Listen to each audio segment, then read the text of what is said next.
আমাদের প্রিয় নেতার জন্য, আমাদের প্রিয় নেত্রীর জন্য, আমাদের দেশের জন্য দোয়া করার জন্য অনুরোধ করে এবং আমাদের আগামী দিনে আমরা যাতে সবাই মিলেমিশে চলতে পারি, বিশাল একটা সমস্যা থেকে আমরা বেঁচে এসেছি।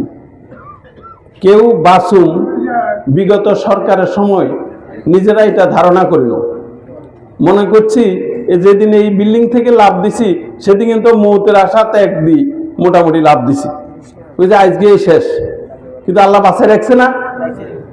আল্লাহ এরকম একটা অসুর মানে একটা বড় ধরনের ফেরাউন, হিন্দুদের ভাষায় অসুর, এদের থেকে আল্লাহ আমাদেরকে মানে মুক্তি করছে।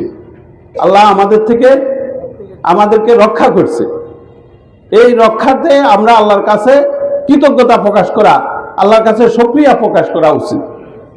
এবং আমরা আসলে আমাদের যেই নেত্রীর জন্য আজকে দোয়া করার জন্য আসছি, এই নেত্রী এমন নেত্রী, উনি হারাইলে বুঝবেন।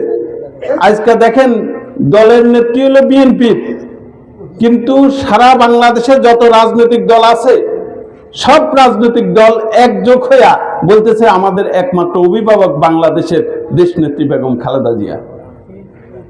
নাকি আজকে এই কথা উঠছে না? তাহলে আপনারা বিএনপি ওয়ালারা কি ভাগ করতে পারবেন? আপনারা বিএনপি ওয়ালারা এটা ভাগ করতে পারবেন না।